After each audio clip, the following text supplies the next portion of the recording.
सिर्फ हंगामा खड़ा करना मेरा मकसद नहीं, कोशिश ये की सूरत बदलली नाही. माझ्या समोर बसलेल्या ज्यांना वाटतं की हे बदललं पाहिजे त्यांची लढाईची तयारी असेल तर मी पुढे बोलतो, नाही तर राहिला.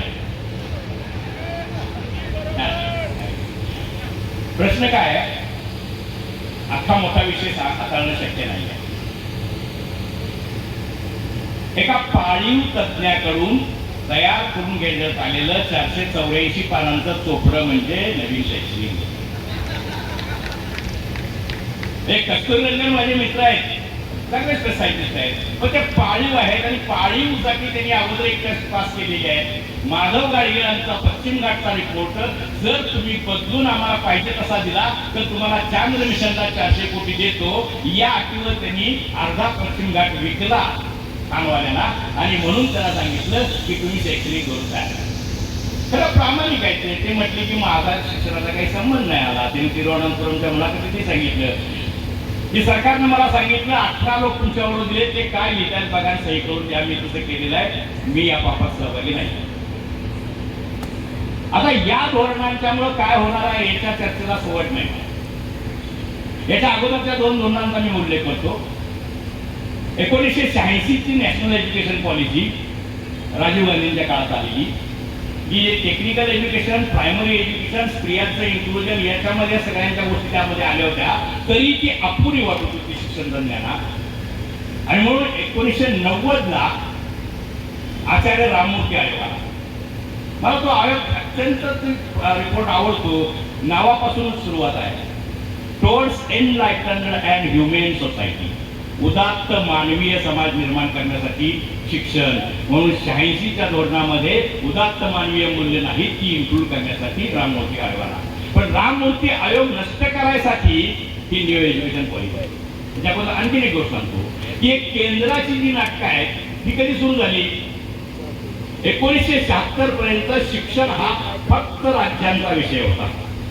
42व्या घटना दुरुस्तीनं तो कंकरंट म्हणजे समाज याच्यामध्ये आला, त्यामुळे राज्य आणि केंद्र दोघांचा अधिकार त्याच्यावर आला. याचा अर्थ नवीन शैक्षणिक धोरण जर काही असेल तर ते धोरण जोपर्यंत प्रत्येक राज्याची विधानसभा मंजूर करत नाही तोपर्यंत ते बेकायदेशीर असतं. आणि महाराष्ट्राच्या विधानसभेने मंजूर केलेलं नाही म्हणून ते बेकायदेशीर आहे. आणि बेकायदेशीर धोरणाच्या अंमलबजावणीसाठी पुन्हा एक पाळीव तज्ञ मागवण्यात आला.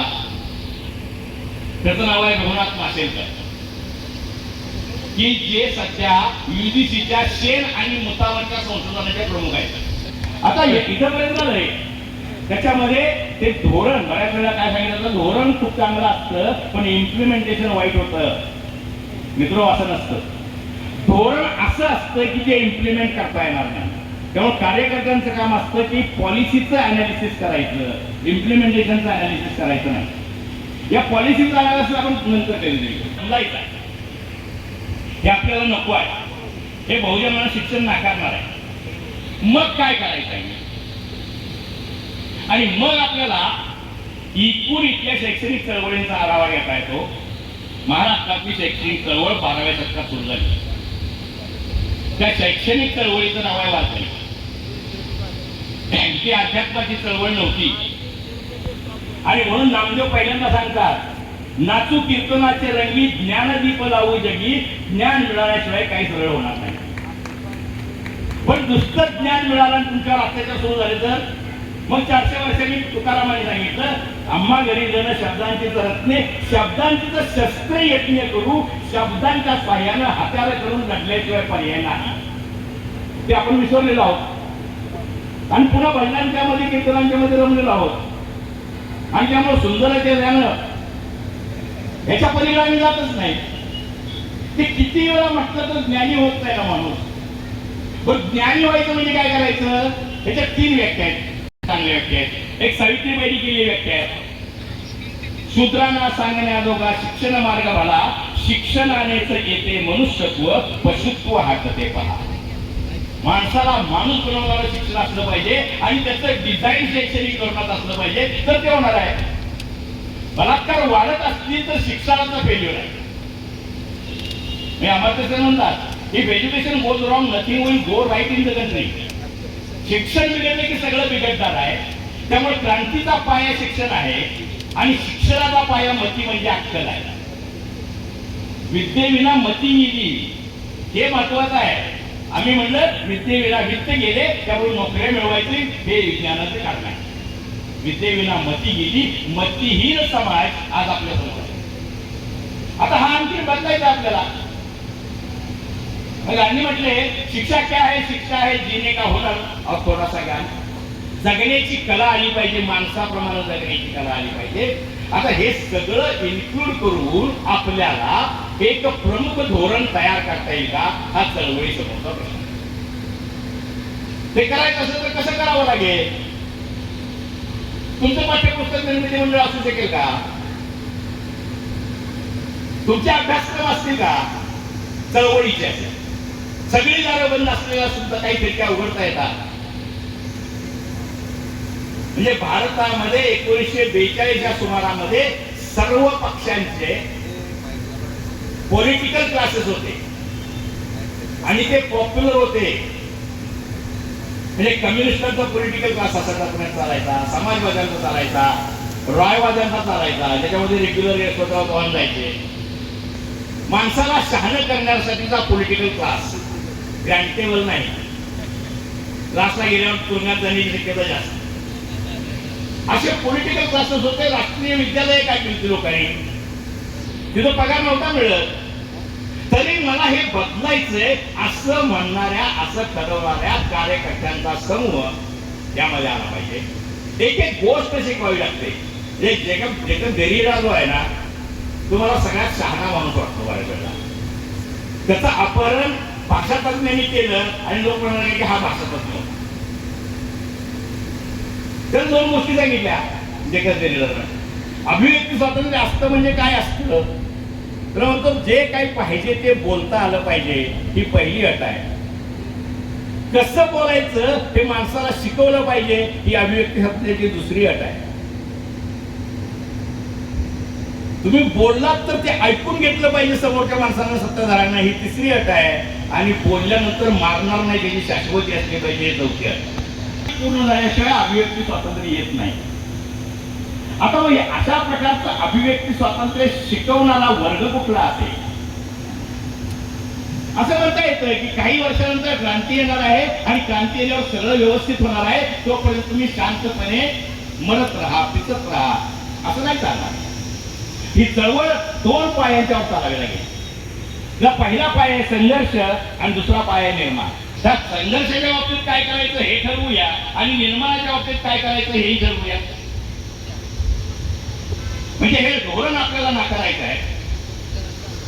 एक गमत आहे, संविधानामध्ये जे मूलभूत अधिकार आहेत ते अधिकार काय आहे, पर्सन व्हर्सेस स्टेट.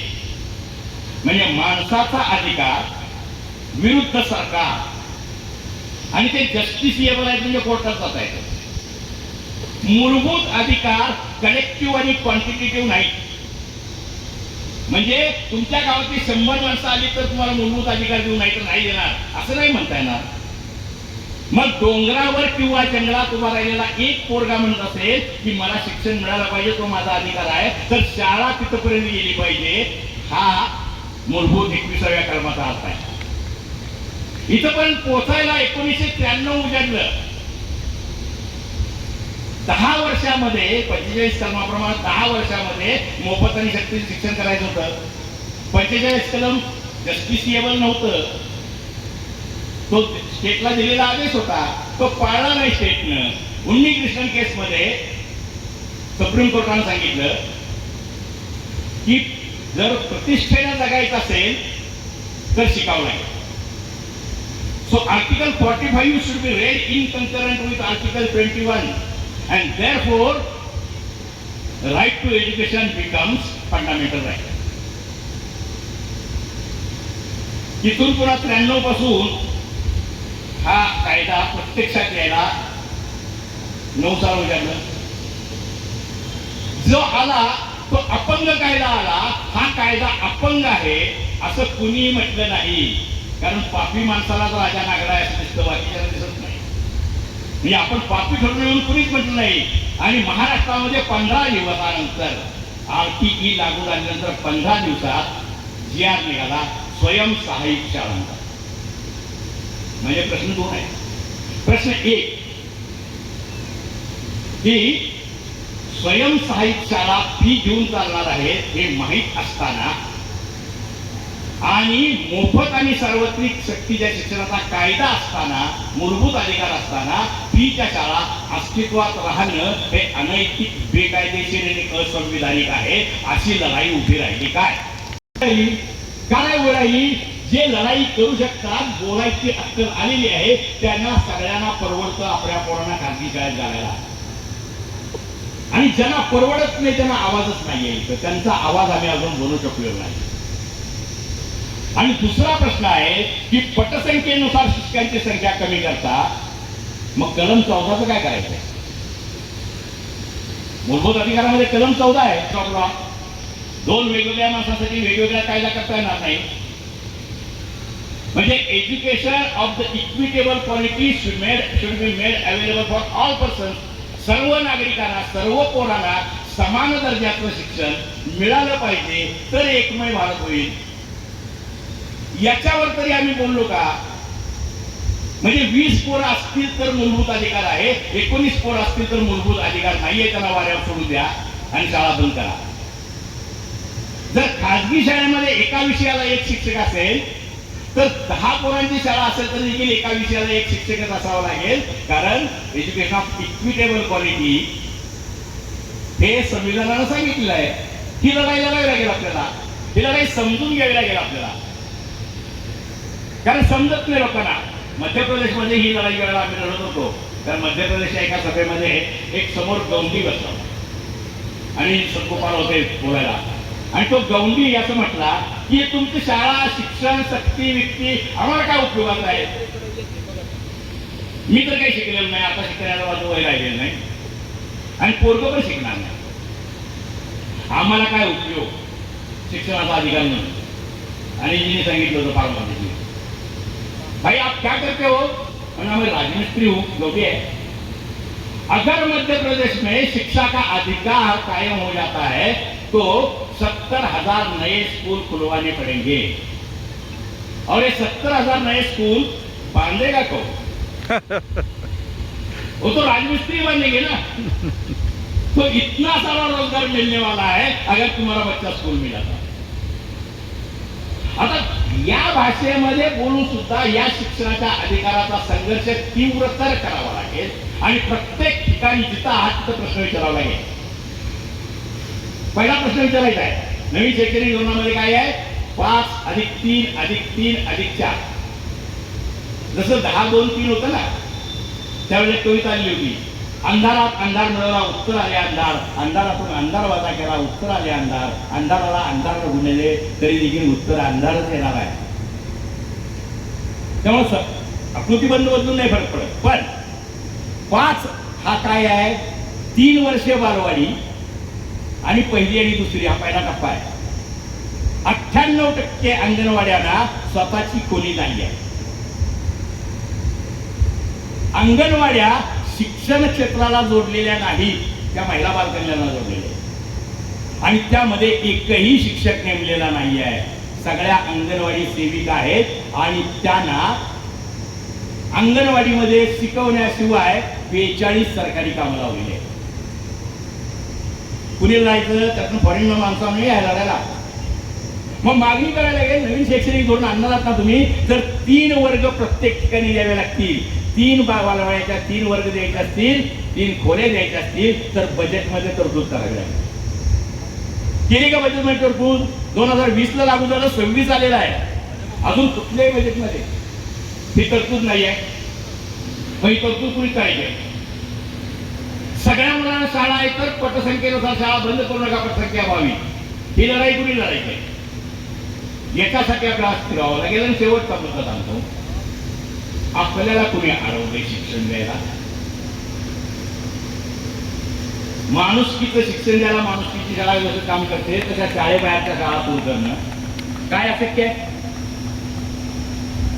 माणसाला विद्या शिकवणाऱ्या शाळा सुरू करणं बाल शिक्षण देणाऱ्या शाळा सुरू करणं, पालकांना शिक्षण देणाऱ्या शाळा सुरू करणं, संविधानाच्या अभ्यास करणाऱ्या शाळा सुरू करणं, या सगळ्या शाळा दोन्ही पद्धतीनं म्हणजे तुकाराम नामदेवाच्या पद्धतीनं पण ओपन शिक्षण द्यायला पाहिजे, पण रेग्युलर सुद्धा शिक्षण द्यायला पाहिजे. आणि जे स्वतःला बुद्धिवादी समजतात, बुद्धिजीवी नव्हे, टिकून जगणारा ते तसले भरपूर आहे, बुद्धिवादी किती आहेत, अशा लोकांनी या शिक्षणामध्ये आपल्याला झोकून द्यावं लागेल. त्याच्यासाठी मार्ग दाखवलेला आहे फुलेंनी.